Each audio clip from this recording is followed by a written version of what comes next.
only way we do that is direct to seller marketing and all of that, which you guys know, direct to seller, links to Resimply, and goes on from there. But with us being direct to seller, negotiations is a huge part of our business, being able to understand sellers, being able to talk to sellers and really negotiate through the process.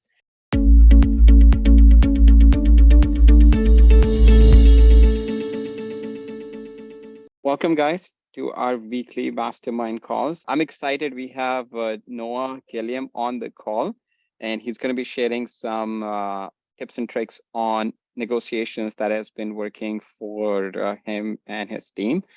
Noah, if you want to just get started with a little bit of an intro, tell us a bit about yourself, and then we can go from there. Yeah, absolutely. I appreciate you having me on. So I'm Noah Gilliom. I run out of Indianapolis. We're definitely in a few other markets. We do some stuff in Louisville. We've got a few flips and apartment buildings in Houston. We're trying to play ball in Gus's market in Cape Coral, but we'll see how that goes. But yeah, so I've been investing since 2017. I started off as a wholesaler, did a lot of wholesale stuff, and then really made the pivot to fix and flip in 2018. And since 2018, we've flipped 142 houses. So definitely versed in the flipping world. That's kind of our bread and butter at this point. And the whole reason we do that, or the only way we do that is direct to seller marketing and all of that, which you guys know, direct to seller, links to Resimply, and goes on from there. But with us being direct to seller, negotiations is a huge part of our business, being able to understand sellers, being able to talk to sellers and really negotiate through the process. And that's what I wanted to talk to you guys about. Shrad and I thought it would be a good idea just to kind of go at it at a high level. So I've got a PDF of kind of how I break down motivation, which I want to go through. I'll probably talk for 20-30-ish minutes, and then we can just open it up for a live Q&A just to go back and forth, see what kind of questions you have, see what issues and problems you're going through. I would say since 2017, I've probably navigated and negotiated several hundred deals, probably, I don't know, 750-ish. We used to do about 100 to 150 in wholesale a year before we switched to the flip model. So obviously our numbers came down on the flip side of things. We still wholesale a little bit, but I would say maybe we probably only wholesale 2 to 3 deals a month now. Most of everything that we do goes to a fix and flip or a wholesale, just because we have access to that private capital. It works for our team, kind of works for our method. I know it's not for everybody, which is fine, but just a show of hands or a quick nod, who here is more on the fix and flip side? We'll give it a couple seconds, see if anybody's on that. And then who here is more on like the wholesale side of things? Got it. Okay, awesome. So all of this stuff works for all of that. Even if you're acquiring buy and hold rentals, which we have a portfolio, works for that. Anything that's direct to seller is the negotiation route that I approach. And so the biggest thing whenever I do any sort of training or talking with people, I always tell people that negotiations truly start from the first time you pick up the phone with that seller. When you pick up the phone with the seller and you're starting to feel them out and really figure out what they're looking for, that is when you are gathering all of your ammo and talking points and points that you're going to need to use to negotiate the deal on the back end. So even from a hello, hey, how you doing? You start to analyze that person, whether they're grumpy or aggressive, or they're super nice, or they seem distressed. So all of those little indicators are things that you should be taking notes on. So that way, you know how to approach said seller when the time comes to give them an offer. There are some people that are more, call it emotional based. And so you're going to have to present more of an emotional offer to them. You're going to have to appeal to the emotions, appeal to the feelings behind it. A lot of investors, if you're dealing with investors, are 100% numbers based. Cut the fluff, give them the numbers, say yay or nay. Other people are a mixture of the two. Sure, they want a certain number, but also there's a emotional outcome or solution that they need to get out of the sale of their house. So you need to play to both sides of that. So when you pick up the phone and you're talking with people, you really need to figure those out. And that's what I've found and what has worked best for me and my team. So we run a team. We've got a couple acquisitions managers. We've got lead manager. We use Ballpoint Marketing. We use Call Porter for all the inbound calls. And all of our team is trained to start screening right away on that first call. That way we can all put together essentially we like to call it like the playbook for that particular seller. We take note of their actions, their mood, their demeanor, what their motivation is. We really dig into that. So that way, when we paint the picture and provide the solution for them, we can really truly help them out and deliver a concrete offer based on their needs. And I always like to call that solution-based selling. I'm sure you guys have heard that before. It's definitely not a me term. But a lot of the sellers that we deal with are in some sort of distress. They're not calling us getting a cash offer or needing to sell their home in 10 days because they're in a great situation. At least very few and far between. I would say maybe like 1 out of 20 wants to hit the easy button, which is great. But most of these people are in some sort of distress, whether it be emotional, whether it be physical with the house, some sort of distress that we need to provide a solution for them. And all of that solution is going to come from the means of us buying their house for cash and them being able to do what they need to with that cash. So when we start to screen for motivation, I've broken it down into 4 categories. Some people have like 5, some people have 7. I always break stuff. I break it down into these 4 categories that I look for in motivation. Yep. So these are the 4 main categories that I screen for motivation. So there's a physical motivation, everyone has a financial motivation, everybody has an emotional motivation, and then there's sometimes a spiritual motivation. So those are the 4 main big high level points that we look at. And then from there, depending on what their needs are and what they say and how they react to questions, that's when we sort of delve down the motivational funnel. So if you kind of look at it, if you were to flip this and put everything down this way, it's kind of I guess it's the opposite of funnel. It pushes everything into a smaller category the further you go down. So some examples that we use. So say there's a physical need that someone needs to sell the house. Maybe they're elderly. So elderly would be the house is too big, they need to downsize, or they've raised a family in it, they don't need a house that big anymore, anything like that. Or maybe another physical need is they need to physically relocate. Say they got a job in Kentucky and they need to move from Indiana to Kentucky, or they're moving out to the West Coast or to the East Coast. So they physically need to relocate.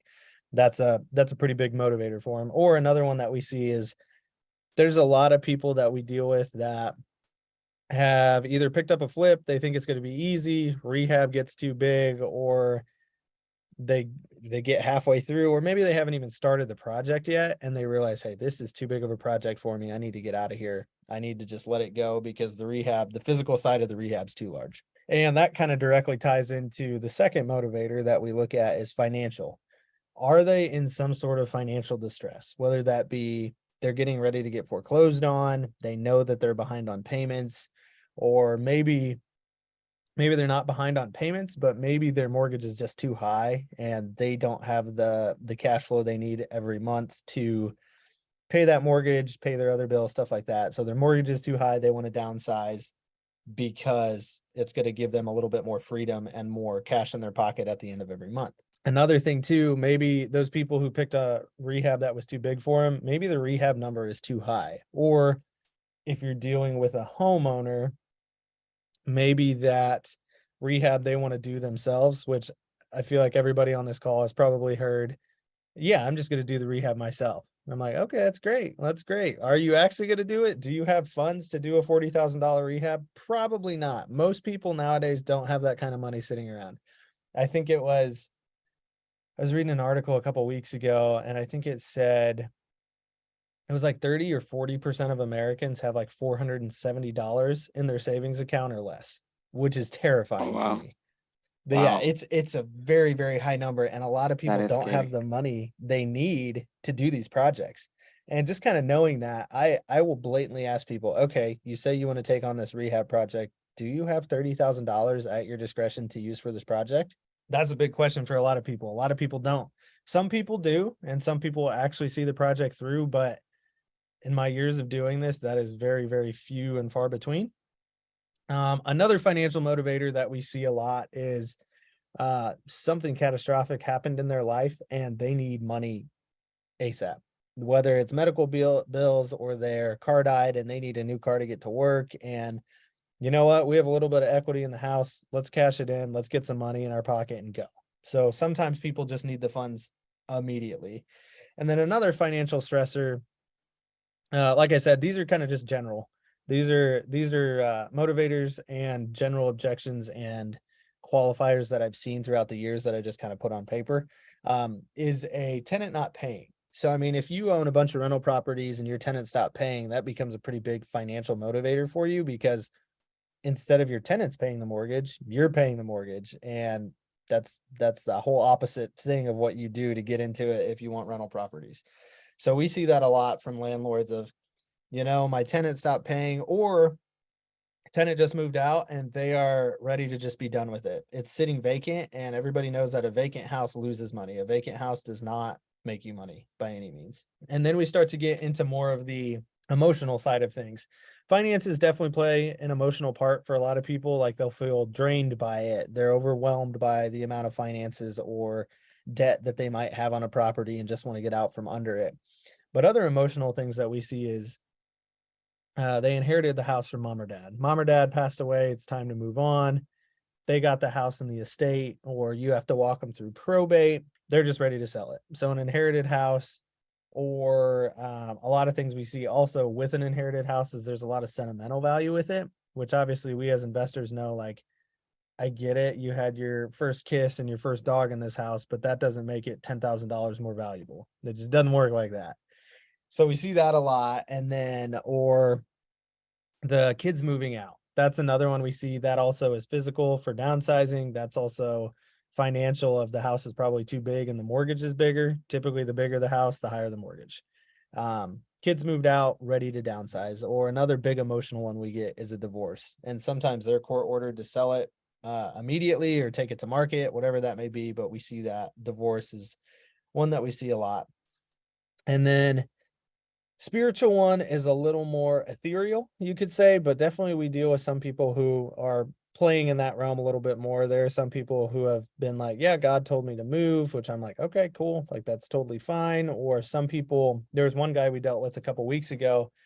He bought the house 4 months ago. And he's like, man, ever since I moved into this house, it just doesn't feel good. I shouldn't have bought it. I need to sell it immediately. So that kind of goes into the not the right vibe, or it doesn't make them happy, or they don't want to be there. So the whole point of all of these things is, when you're talking with sellers, I like to get into these questions of, okay, so, you told me about 123 Main Street. It's roughly 3 bedrooms, it's about 1,500 square feet. So, what's really behind you pushing to move? Is there something like, is the house too big? Is it too expensive for you? Are there some like attachment issues with the house? Like, I try to dig into these, and my team will often have this pulled up. We have a little bit more in-depth chart with a lot of different, like, if this then this type thing, but this is the high level. But they have that chart pulled up, and when they're on an intake call, even if it's the first call, if they feel good about that call, they'll dive into this just to get as much motivation as possible. So that way we can start to take note, put that seller story together for when we present the offer. So we'll go through, if they don't want to talk, we're not going to push them through it. We're not going to try to beat them up to get them to answer the questions. It's just not worth it. But, if they're open and willing to talk, we'll try to get as many of these motivators out of them as possible. Because more often than not, you're going to deal with like 2 to 3 of these is pretty common. A lot of people will have a physical need, a financial need, and an emotional need. So one that's like super common for us is, it's emotional need. It's a sentimental value of the house because they raised the kids in it, but the kids moved out. And because of that, the mortgage is too high. They're getting older, they've retired, and then physically they need to downsize because they can't utilize the space in the house too much. So oftentimes all of these motivators get paired together, at least 2 to 3 of them from what I've seen over the years. So when we chat with these people, we start to paint this picture. Okay, so Mrs. Seller, you said house is a little bit too big for you. You'd love to have something that's a single story. So, if I was able to cash you out of this house, we can link you up with a realtor. We can get you moved on to the next house, and you'll be able to take some cash and have that in your bank account. Plus your mortgage is going to go down because you're going to get a smaller house. So we really like to paint that picture to these folks as we negotiate an offer.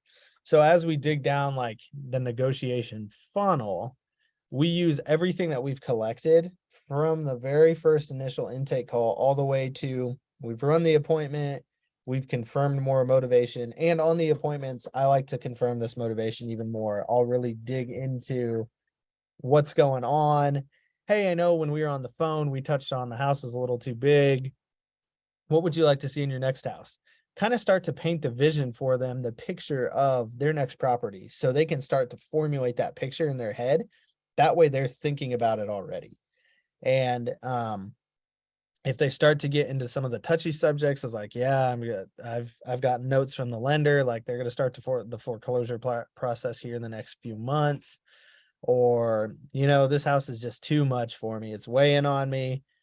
It's my dad's house. We're ready to let it go. We want to restore it to its former glory, whatever that may be. We paint that all into the offer picture.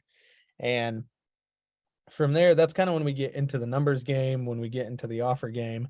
And a lot of that negotiation is really combated by how you paint the picture to the seller.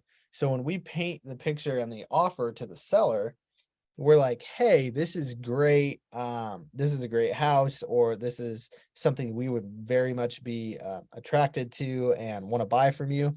And, based on that, based on what we can pay, I know you said that they're about to foreclose, or you need to move into a different house, or the house is too big, or you need to relocate for a job.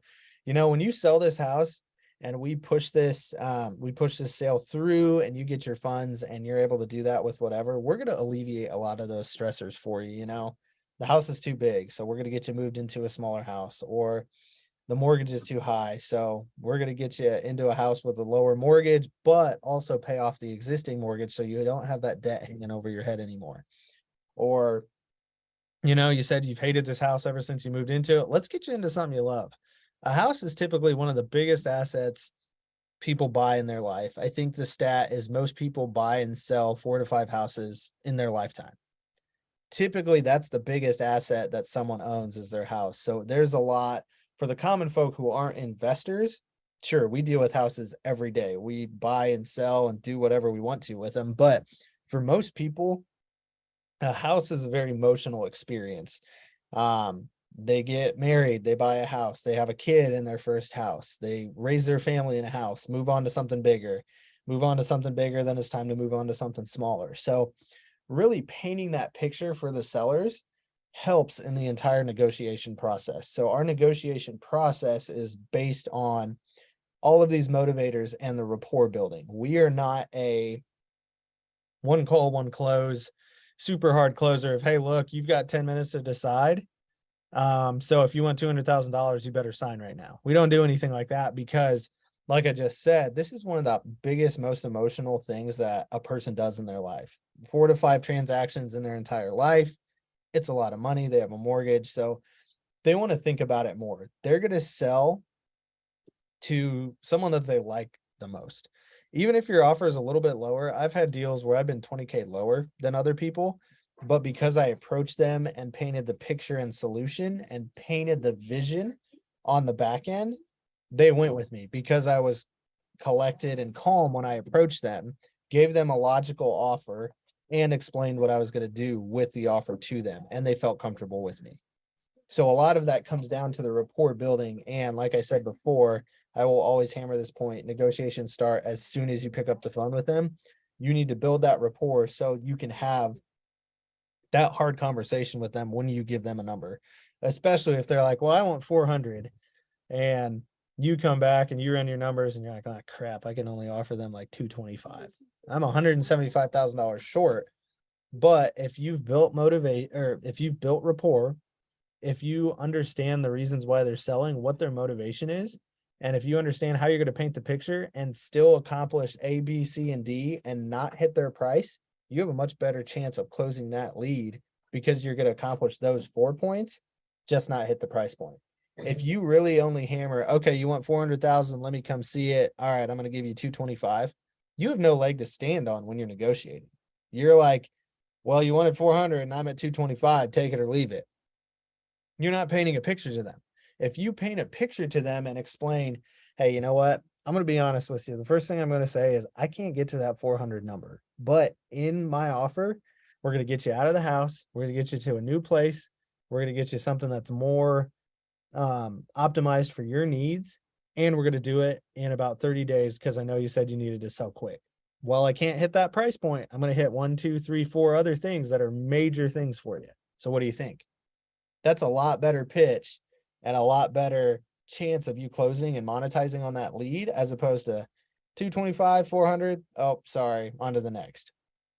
You have to build that rapport with your sellers. Otherwise, you're not going to get anywhere when you negotiate. And that's why I believe that building or going through all this motivation stuff with your sellers from the very, very beginning and painting that seller story for each seller you deal with is going to help you negotiate a lot better on the back end. Because like I said before, on the solution-based selling side of things, you are much more likely to connect with them because you've painted that solution, you've put it in their head, you've shown them what next steps are. Hey, when we close this thing in 30 days, here's what you can do. Here's the vision that you wanted. This is the whole reason you're selling your house, and I'm going to accomplish a myriad of things for you. Price might not be one, but that's fine. But I'm going to accomplish all this stuff for you in the sale of this house and get you moved on to the next chapter. What do you think? Doesn't that sound great? I know you said you wanted to move. I know you said you wanted blah, blah, blah. And I'm going to do all of that for you. I just can't hit that price number. But what do you think? There's a lot to think about here because all of those other points are going to be accomplished for you. And I know those are huge stressors for you right now. Because, you said when we met that you're going gray or you want to pull your hair out because of this house, and I'm offering you a way out. What do you think? So me and my team, we always take a much more laid back approach, rapport-based approach, building the story, painting the solution, painting the vision in the seller's head so they understand everything that we're going to do with them regarding that cash offer and what that cash offer is going to do for them. That was a lot of stuff to go through, a lot of listing for you guys. I'm just going to keep this up and I'll email this PDF to Sherrod so he can send it out. That way everybody can see all that. But based on that, we can hop into Q&A here just because I know I covered a lot. It's very high level, very 20 to 30,000 foot, but that's kind of how we formulate our offers, use the motivation to negotiate the offers from start to finish, and how we paint a solution-based picture based on our offer and our rapport building.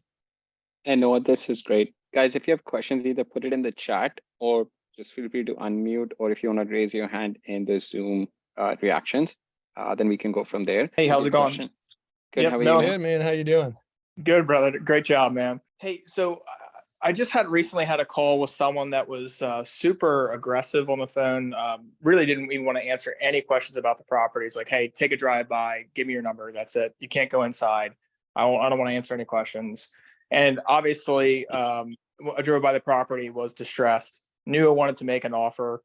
And it's really hard to kind of crack that shell when someone's not willing to give you much. So just Right. kind of if you have any advice in that particular situation. Yeah, absolutely. We definitely get that a lot. And it's one of those things too of you can't be scared of the sellers. And that was one thing that took me a while to get used to. Like, it is customer service and relationship, but also if a seller's going to dish it out, they need to be able to expect that they're going to get it back. Right. And so when I deal with a seller who's very blunt like that, I'll stop in the conversation and be like, okay, look, you want to sell this house.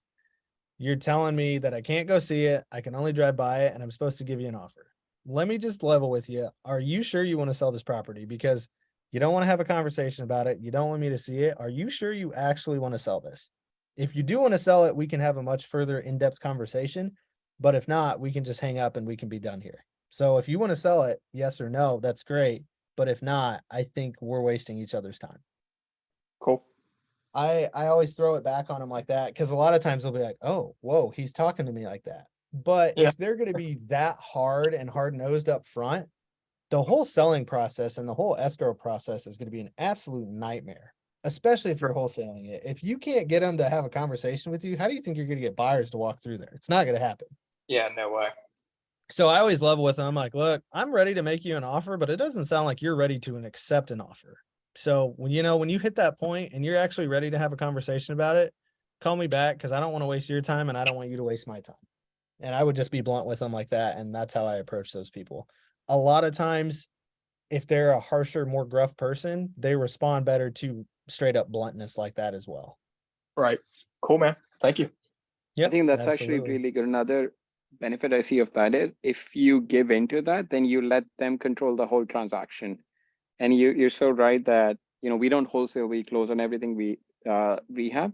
But if you were wholesaling, like imagine having to deal with the seller and, scheduling showings with your buyers, that would be a total nightmare. Oh, Yeah. it's absolutely terrible. I've had to deal with those back before I like kind of got my feet under me, and I've let the sellers run the transaction, and it's a nightmare because they're trying to scare away buyers. They're confused. And I guess another point that I should say is when you make your offer, you need to be very clear on it and really explain the process, because we, especially as Americans, we don't like to ask questions, and we also don't like to feel stupid. So we're not going to ask a question because we feel dumb asking that question. So when you're explaining an offer, you need to be the one asking, okay, I've explained my offer. Do you have any questions? Is there anything that doesn't make sense? And if they say, oh, well, let me think about it. When people say, let me think about it, I like to ask, okay, well, what do you need to think about? Was there something that I was not clear on? Because if there is any misconception or unclear or not clarity on this, I would like to shed some light on it so that way we're both in agreement and everybody understands what the offer is. So if you approach it that way, a lot of people, they're going to react better to it, as opposed to if they don't understand something, more often than not, they're just going to say no because they don't understand. But if you're like, hey, do you have questions? Do you understand? Was I clear? Or if you do have questions, what was I not clear on? It opens the conversation because, hey, maybe I messed up on how I said something and you might be a little confused. Let me clear that up for you, as opposed to if they're stuck or confused, they just say no. That's how, for some reason, we're conditioned to, instead of asking questions, we just say no when we don't understand. And sellers do that all the time. So we need to be really clear on our offers and how we approach them so they don't That's a have really good anything point. to think about. I have a quick question. Noah, piggybacking a little bit on what you just said for the offers. That's the thing though, right? That's very subjective because every company can do that a different way. Cause like the way we're doing it is it's not like a accepted decline type thing, right? It's like a range. And then it's like, okay, Mr. Seller, what's your number? And let me convince my financial department and let me see if that's something that we're ready to go. But first things first, I'll only take it back if that's something you're ready for. And then we put it in offers made, and then it's either comes up as verbal or written. Are you saying that like it should just be a purchase agreement sent out and then followed up with? No, I would say, so I only send a purchase agreement if they verbally accept it. So it sounds like I'm going to go similar the route that you guys go of you're Right. going to talk to them, you're going to give them a number. Okay, if that number doesn't work, what are you thinking? Because maybe I can help you out here. If you're thinking something reasonably close, let me take that number back to the guy who's in charge and see if he wants to pay for it. Yeah. If not, we'll work something out. But no, I'm not shooting out a PA with every offer. I'm shooting out an offer. If they give me a verbal, then I'll shoot them a PA, because in this day and age, people are shopping PAs all the time, and I know, it right? just becomes not worth it. Yeah, exactly. So then like the way we're doing it is it's like if that offer gets declined, then it goes into warm leads. That's what we kind of use warm leads for right now. And then Okay. like the appointments tracking that, it's like we have an underwriter built into our system too. So our closer can just directly see what the underwriter puts in, make that offer range, and then it's either it's accepted where there's levels to accept it, either purchase agreement signed or not signed, but still that's a good news. It stays in offers made, or it's declined where it goes into warm leads, drip activated, the full nine. But like, that's really my main thing. Do you think that setting up an appointment to make that offer is essential or no? So I guess a couple things about that. So when we get an offer declined, we still keep it in offers made. So that way it is always in front of us. So when we pull up our dashboard, we can see that we have X amount of offers made, and we need to go through there at least once a week. Obviously, we use the task system for the hot ones, but we still work our way through that column every week to see where we're at on stuff. just so it is visually in front of us. Yeah, You have to for click our on- KPI, for our KPI too, like he puts it into offers made and then warm leads, just so that gets updated correctly. You know what I'm saying? Got it. Okay. Yeah, that makes sense. And then when so say that question again about scheduling the offer. So where were you going with that? So like I feel like RE Simply is very much appointment based, and before I was like trying to go against that, which our columns for active leads is set up in a very different way where it's like you know, the opener, we have an opener, underwriter, and then closer. Okay, so Okay, got it. underwriter, closer. Launch control would build in prospects, bring them in. It would go into new leads. New leads would set up a global task. They would call. It would either go into no qualify made or qualified. If they pick Okay. up, they're going to go to refer to agents, or they're not interested, so dead. But regardless, if it's qualified, it goes into qualified where the underwriter can go in. Now she has a job. She's got to underwrite these leads. Once she does, she puts it into ready for offer to where the closer can make the offer. Once he tries calling them, if they don't pick up, the column right after that is attempted, or Okay. he made the offer, which it goes into offers made. If the offer gets declined, it goes into warm leads after it's put into offers made first, of course. Now, you see how there's no appointments in that entire strategy. So right. it's like kind of bundling up. He's trying to call, and then it's either getting accepted or declined. But I feel like that one missing piece is how to add those appointments into there so that the metrics can be categorized correctly. You know what I'm saying? Got it. That makes sense. So I do have a question on that. So you said when the underwriter gets the deal or gets the offer ready, Mhm. then the closer calls and attempts. What happens? So it moves to attempted if they don't like get them pick on the up. phone. Yeah. Okay. Exactly. So what do you do in that category? Do they just continue to run through attempted until they get a hold of them and then push it further, or? They try 5 call attempts and attempted before that goes into one. Got it. Okay. Yeah. I mean, I'm trying to think because it's definitely different how Because you warm guys have it leads set is up than I still, do. yeah, because warm leads is still like warm leads. You know what I mean? So if it's like qualified lead, only those would go into warm. You know what I mean? I know how other people use Right. it's like for future sellers, things like that. You know, those just are not even like we're trying to go for the qualified ones, and then from ready for offer, where the closer is ready to make these offers, it would either be not picked up, which would go into attempted, or offers made, and then from there. So like where would appointments go into that strategy? If you know what I'm saying? Right. I would say, I mean, are you guys, it's a good question. Are you guys virtual or are you like boots on the ground meeting with sellers in person too? Virtual, completely virtual. Okay, completely virtual. So when your intake person chats with these people, gets all the info, how fast of a turnaround does your underwriter, or from the intake person to the underwriter to the offer out, what's that turnaround time? So could that person who's doing the intake be like, okay, great, thanks for the info. We're Mhm. going to give you a call back in tomorrow or whatever that looks like. If you could build that into that front end conversation to build that expectation that, hey, look, you called in, we got your info, we're going to give you a call tomorrow with that offer. Can you build It that gets in there? foreshadowed. It gets foreshadowed for sure because it's like SMS blasting launch control to new leads. New Right. leads immediate where the opener calls, and will foreshadow the fact that a closer will be giving them a call, sometimes setting up an appointment, because you know it doesn't just need the column, it can also be done right above tasks where the appointments get set. And then Right. it would be into qualified where the underwriter immediately gets the global task automation to go ahead and get that done, goes into ready for offer, she puts it in, and then the closer gets his global task automation. Come on, it's your turn.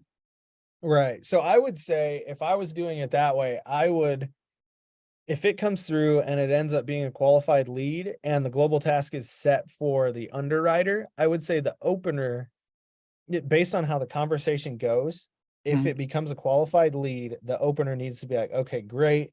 We're going to prepare this offer for you. My underwriter is going to take a look at it. And then obviously you don't call them the closer, but so-and-so is going to give you a call here in the next day or two.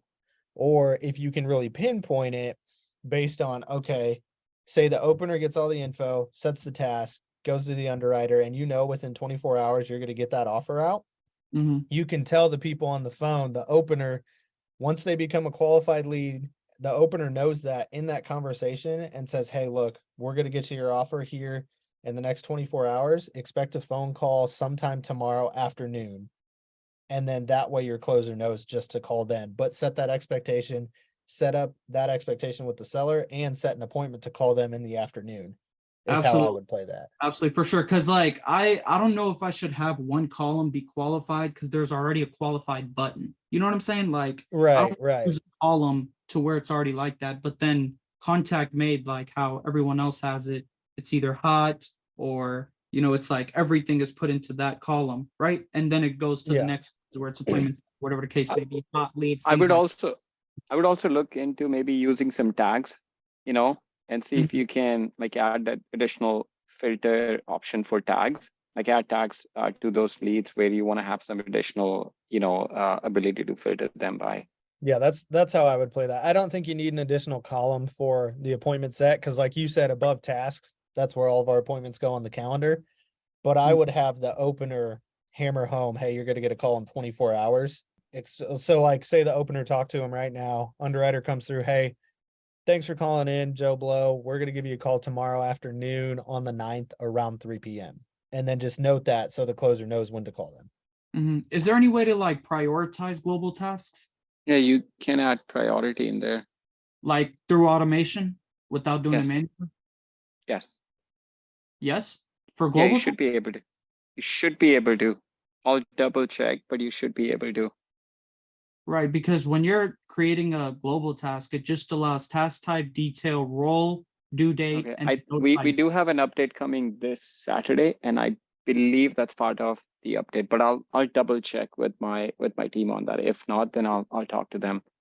I think it might be part of that update. Okay, and I saw one of your other mastermind calls, Sharad, where you said that there's a way to do direct integration from the website to RE Simply. I mean, that was a headache for our Dispo team for the longest on how to do that.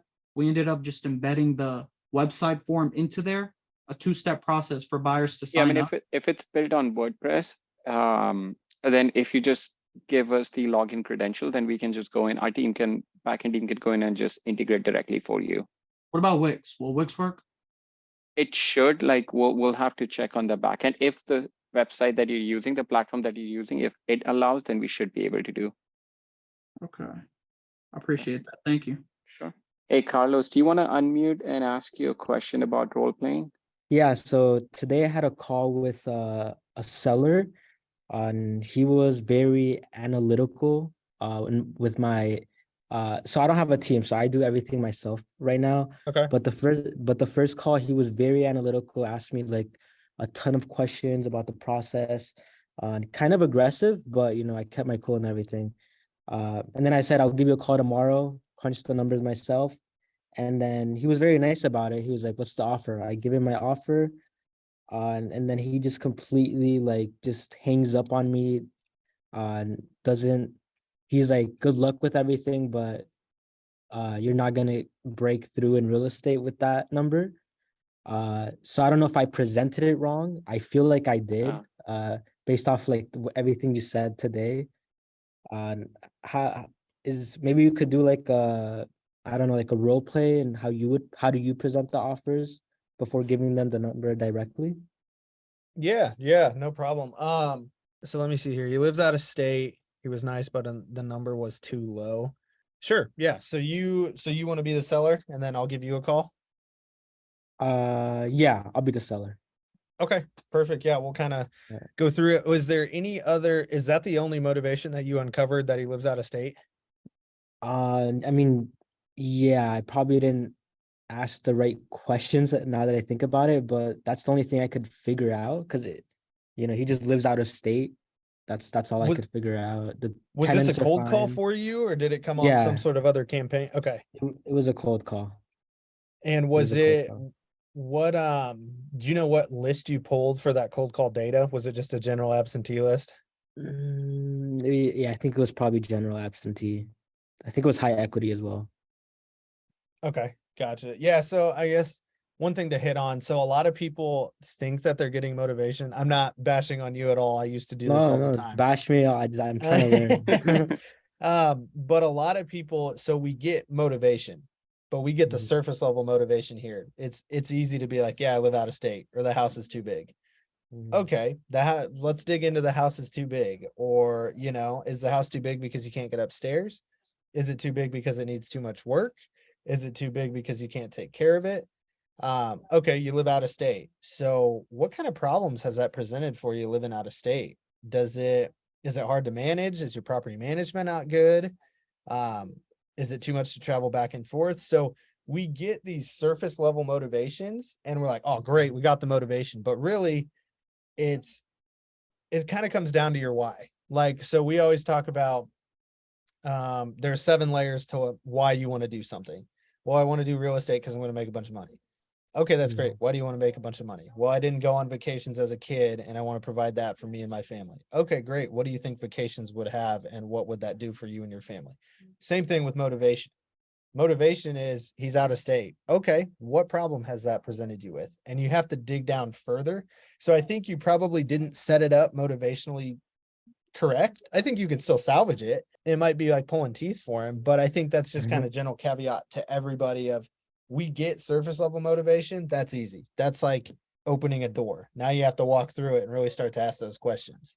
So that's kind of my general spiel on that. But yeah, we can go through the role play. Yeah. All right. Ring ring. Hello? Hey, is this Carlos? Yes, it's Carlos. Who's speaking? Hey, Carlos, this is Noah. We chatted about your house the other day. Oh, yeah. What's up? Awesome. Well, hey, I just wanted to give you a call. I had a chance to kind of run through where I would be at offer wise for you if you have a couple minutes to talk about it. Yeah. Are you gonna give Okay. me what I asked for? I mean, maybe. We'll have to see here, but you definitely want to sell Alright. this house, right? Yeah, at some Okay. point. Gotcha. So I mean, it looks like when we had chatted before, you're out of state. I guess it's a rental property for you. I mean, has that been an easy process for you, or has it been a headache? Is that what's pushing you to sell this house? I mean, you gave me the call. The tenants have been okay, but it's been smooth. I can't complain.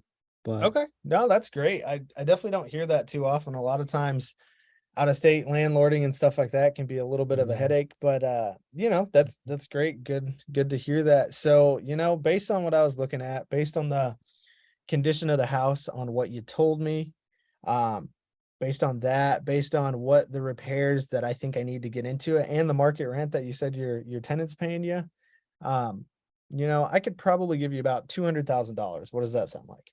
that's half of what I was expecting. Oh, okay. So you were expecting $400,000? Yeah, I think a couple houses around the block have been selling for that. Gotcha. Well, were those houses rental properties or were they sold on the open market, like fresh and ready to go? That's a good question. I'm not sure. I've just been looking around. I've heard that that's Okay. what they're selling for. Gotcha. Yeah, I mean, they're definitely. When I was looking, there is a few good houses in the neighborhood, but they were retail ready. Pretty much an end buyer could go in there, move their furniture in, and live there right away. With your house, there's a little tenant wear and tear. We're gonna have to get the tenant out. Most of the time, especially with single family houses, a house is actually worth more empty than it is with a tenant. Like I said, in the previous call, I'd take care of the tenant for you. We'd live out the remainder of the lease, or if they're on month to month, we'll get them out depending on what that looks like. But we're not really comparing apples to apples here because yours has a tenant in there, someone's living in there, and the other houses that sold for 400 or ready to go, someone could close and move in right away. Does that make sense? That does make a lot of sense. Yeah. So I mean, Yeah, I'm not trying okay, to offend you by any means, but I think of that course. 400 number is attainable if you want to get the tenant out, if you want to get it market ready, if you want to list it, put it on the MLS and have showings and then close in 45 to 60 days. What I'm offering you, sure, it is less than that 400 number, but I can get you out of this house, get cash in your pocket, and get you closed here in the next couple of weeks. So we're looking at some trade-offs here, if that makes sense. Yeah. No, you explain it perfect. I have to talk to my boss, the wife, and see what she says. I'll let her know. Okay. Is there any questions that Any questions that you have regarding the offer? I know you want to talk to your wife about it, but is there anything that I can clear up for you?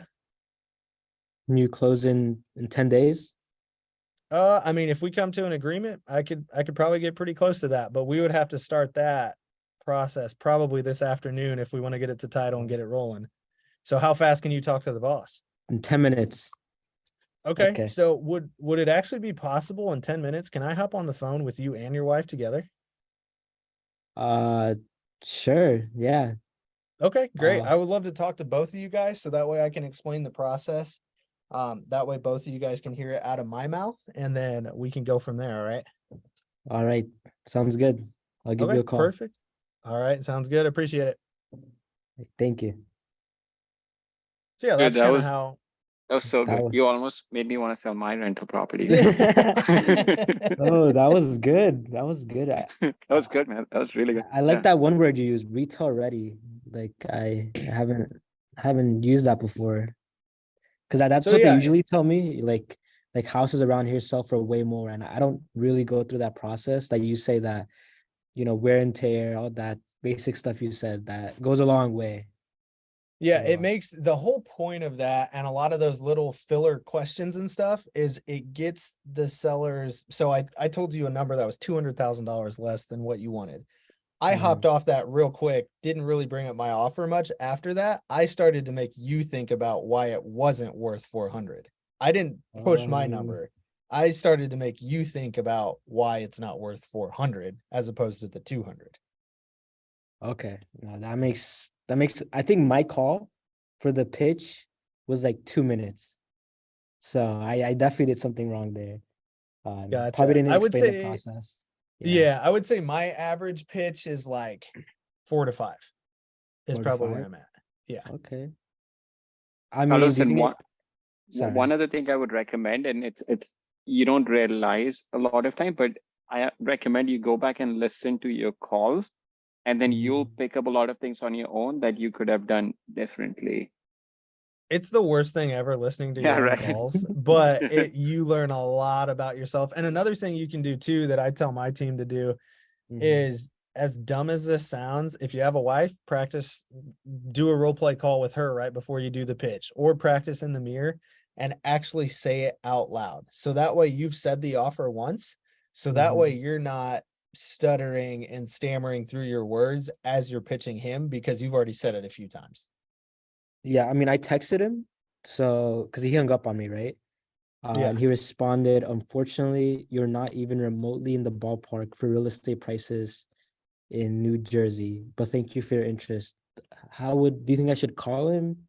Maybe keep texting? Because I feel like he's there. If he's willing to even talk to me, I feel like there's something there, but I don't know if I could, because there's some leg room for sure. Yeah. But I mean, when did you give this offer? today, a couple Okay. hours So ago. I would call him back probably Thursday morning. Give it a day Okay. and be like, hey man, I put some more thought into this. Just wanted to chat and put a couple things out there just to see what you think. And then Okay. get him to start to think about things a little bit more. All right, yeah, for sure. Because we're like 300K off what he's asking, but I'll talk to him. I'll do what you showed me, and hopefully we get that done. Thank you. Yeah, absolutely. Hey, So can I jump in real quick? I just had a question. Yeah, go ahead. Yes. Hey, Carlos, so like, how many deals have you done? Probably like four or five. Okay, so are you pretty sure on your numbers? I Maybe that's honestly, one thing to revisit. yeah, I'll probably have to check back only because this is like a different market I haven't really done a deal before in. But I told him, if I could go take a look around and see the house, maybe we could bump it up. Yeah, I'll probably check again to see where we're at there. Yeah, that might be it. And then I think the biggest thing too, what Noah alluded to before, like knowing motivation would be the biggest thing. Mhm. And I think just for future things too, in general, that just allows you to not waste time on a lot of individuals that are definitely not motivated and that might come off as that at first. And then you get on a roller coaster of touching base with people frequently if they're not motivated. So yeah, I think digging into that would also be a good thing to do. No, yeah, for sure. That's something I'm gonna keep in mind now. But thank you. Thank you. Really helpful. No, Alright. a quick question for the DNCs. Do you guys do inbound calls for your RE Simply leads? Like I know there's call reel and stuff like that, but you know how launch control asks us for a call forwarding number for Yeah. that are trying to call. So essentially, we got a call flow set up for IVR based things where it's like, you know, those sellers, they're just trying to be taken off the list. In list stacking, there's an opt out thing. I have no idea how to get that from call flow to list stacking to where they can truly be opted out.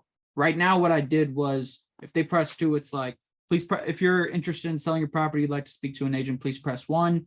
If you'd like to be taken off our list, please press 2. Right now, what I do if they press 2 is it forwards to another RE Simply number where there's an internalized tag created for DNC. But I just feel like that's so much. Like, is there any way to immediately have them just be opted out or DNC'd or something like that, just so they're not having they're not being assigned to anything? Because you know there's a lead Right. that always gets shown up into active leads anytime they call. What I Right. would do in that case is anytime you go into list stacking, I would just filter them based on, anybody that's opting out, you're moving them to dead lead. I would go into list stacking, filter them for dead lead and just bulk add them as opt out. Yeah, but is there any way to do that directly based off the IVR so it doesn't have to go into new leads and then dead leads? Not based on the IVR because like we don't know how you're setting up the IVR. And then one other thing I would do with IVR is like when you're using 1 and 2, they're pretty close. Sometimes people accidentally hit like 1 when they meant 2. I would just feel like 1 or 9. It just makes people think a little bit, hey, what do I really want? Because 1 and 2, people would accidentally hit that. But yeah, not with IVR. I mean, it just gets a bit too complex where, you're setting conditions based on IVR.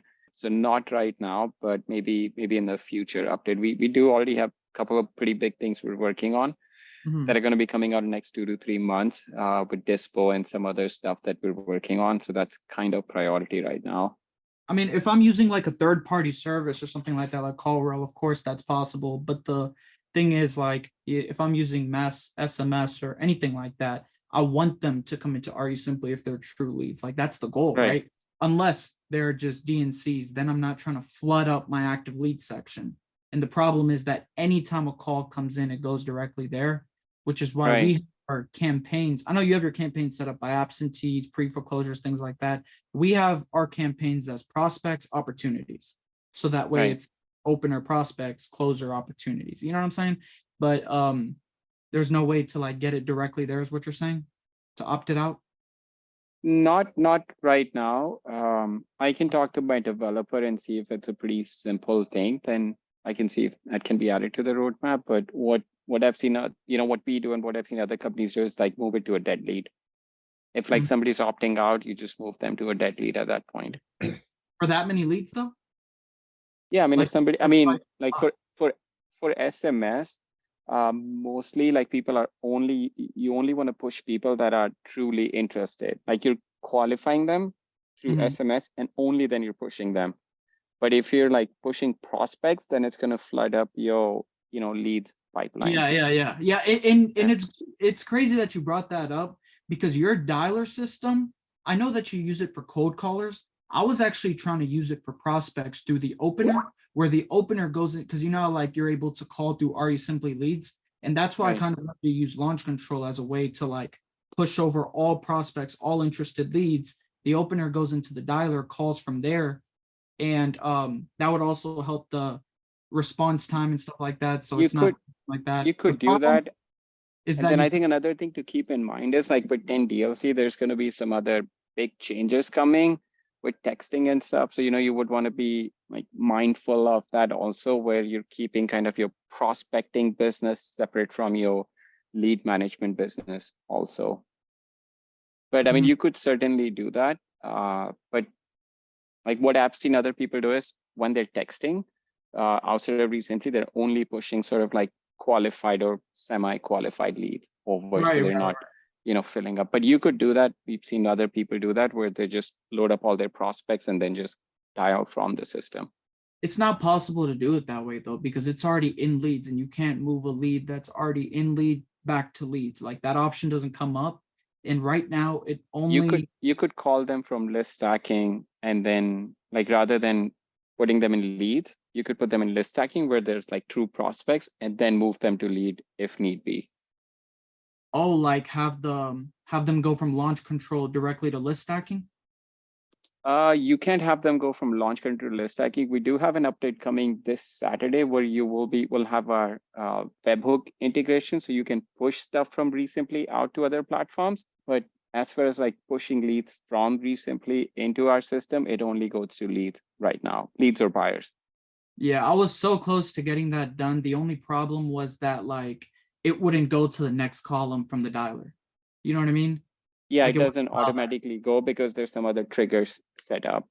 Yeah, it only allows it to go to new leads and that's it. And I understand Right. that if you're using it for cold callers, you want it to only go to new leads. But if you would be using it for an opener, if it would only allow it to go to like, or it would give you the option to choose which column to get it to, that dialer Right. would like perfect, because the opener has one problem. And what is that?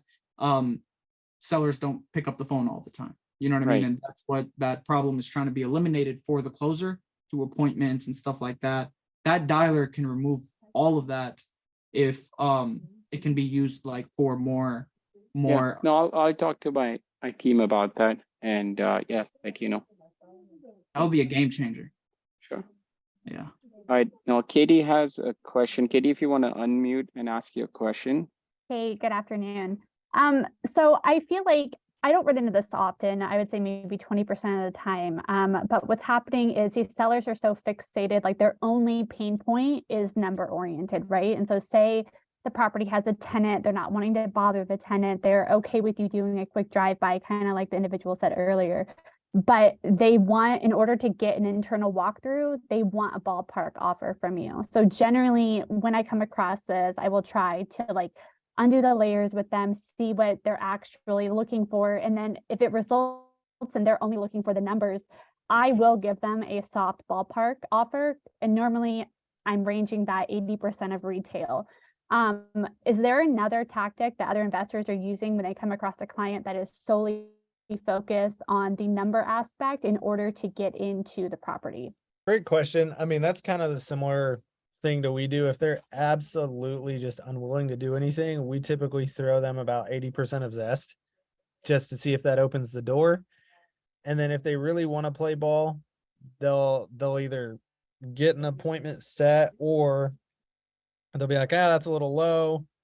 And then if they tell you that it's low though, but that gives you the opportunity to be like, okay, well, if I see the inside, maybe that changes things a little bit. I've seen prices go up, I've seen prices go down, but depending on how serious you are about selling, we can really get this going or not. But, based on the outside of it and what you're telling me, I think I'm going to be around this area. It's kind of hard to tell just because everything's so different. There's not a concrete way of knowing what the inside of your house looks like. Sure, your tenant might take great care of it or who knows what, but there's a lot of unknown factors there. So I can't really get you a concrete number until we really dig into this.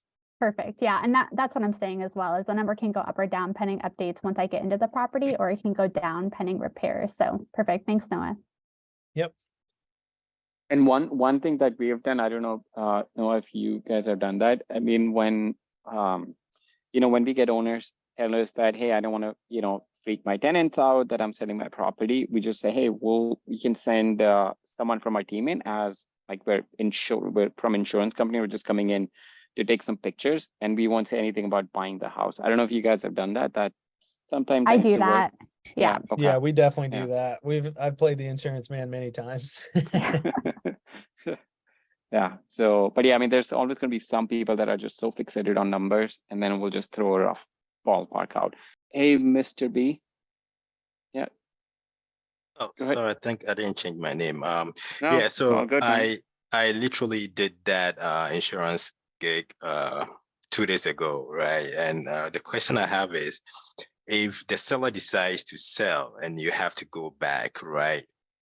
How do you, engage the tenant, knowing now that the owner is selling now, and you came there as a State Farm agent, and now you are actually the buyer of the property. That's a good question. I've never actually dealt with that, but I mean, are you running everything solo? Do you have a team or anybody else who could go out? I'm pretty much solo, but I have an agent buddy who can maybe, swing by and take a look, or, but he lives like an hour away, so I have to schedule around that. Either that, or you could just say that, yeah, you're the insurance guy, but also happen to buy the property. That's one that's an interesting one, just because whenever we have been the insurance guy, then like my property manager will show up or something like that. So it's a different person. So I've never actually had to deal with that. Okay. All right. I guess we'll figure that one out. Yeah, absolutely. Yeah, I have a little bit of feedback because I've dealt with those before too. Honestly, just have an honest conversation with the seller and ask them exactly why they're concerned about that, of why they think it's a problem or it's going to freak the tenants out. At the end of the day, if you're buying the property, you're buying it with the tenant in place, assuming that's the case. And if that's the case, at some point, you're going to have to communicate with the tenant anyway, because there's going to be a transition of ownership. So I think if you just have that honest and open conversation with the seller and try to either figure out what they think their fear is and try to clarify that fear and assure them that there shouldn't be a fear on the behalf of you potentially buying the property, because everything will stay the same for the tenant, then one, that makes it a lot easier for the seller. And what I like to do as well is I like the seller to actually put me in touch with the tenant themselves. So I have communications and run them through the tenant and not the seller. It cuts out a middle person, and then it just makes it a lot easy. And if you build good rapport with the tenant as well, honestly, most in my experience, they're more than open to helping, and they're very, very smooth through the process, assuming you don't have a tenant already that is a problem tenant in the whole transaction. But because I used to run into that too, it's like, well, if I need to go back later to wholesale the property and there's a tenant here, well, there's clearly an issue in saying that I'm the insurance person or any other excuse that you use. So really, I think in all honesty, just having that conversation with the seller and trying to clarify that up front goes a long way. And then you can actually navigate around that without having to I guess, fib the situation and then trying to backtrack at the end with the tenants when you get other buyers through. Yeah, I think that's great. Sounds good. Great feedback, Yeah. for sure. Thanks. All right, guys. So I think we're going to wrap this call up. If anybody else has more questions, you can find me on Instagram, shoot me a DM or something if you have any questions on anything else. But I appreciate everybody for hopping on, and we will see you next time.